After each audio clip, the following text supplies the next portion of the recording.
Bonjour à tous. La Croix-Rouge de Côte d'Or en renfort des pompiers sur les incendies en Gironde. Une équipe de 4 bénévoles est partie hier pour apporter un soutien logistique supplémentaire aux habitants évacués. Des bénévoles du département avaient déjà été envoyés en renfort lors de l'incendie de Fontainebleau mi-juillet. Ces bénévoles vont apporter un soutien matériel avec eux et un soutien moral aux personnes déplacées.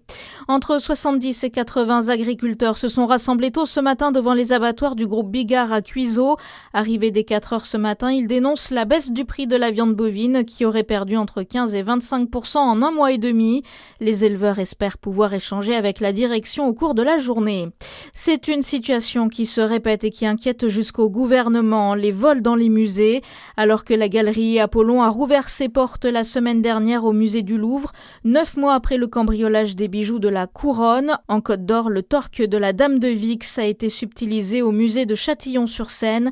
La ministre de la Culture demande plus de sécurité, Manal El Maïba. Oui, Catherine Pégard souhaite que les pièces les plus vulnérables exposées dans les musées soient mises à l'abri dans l'attente de la sécurisation de leur présentation. La ministre a présenté un plan de 33 mesures pour renforcer la sécurité des musées.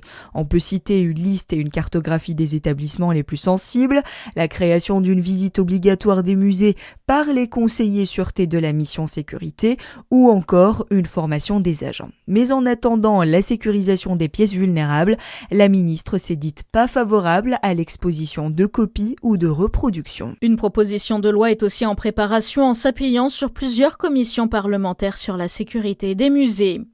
8 animaux mis en sécurité après l'abandon de leur propriétaire à Salins-les-Bains dans le Jura. Les enquêteurs de la SPA de Besançon se sont rendus samedi dans un appartement insalubre.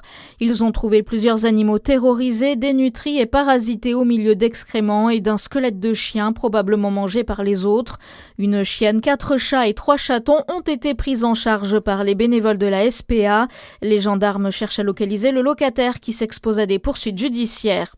La ville de Besançon lance un appel à candidature pour l'exploitation d'emplacements au sein des Halles Beaux-Arts. Un appel qui entre dans le cadre des festivités de fin d'année et qui n'est que pour une exploitation temporaire. Il est proposé d'intégrer le collectif des commerçants permanents pour une durée d'1 mois du 27 novembre au 31 décembre.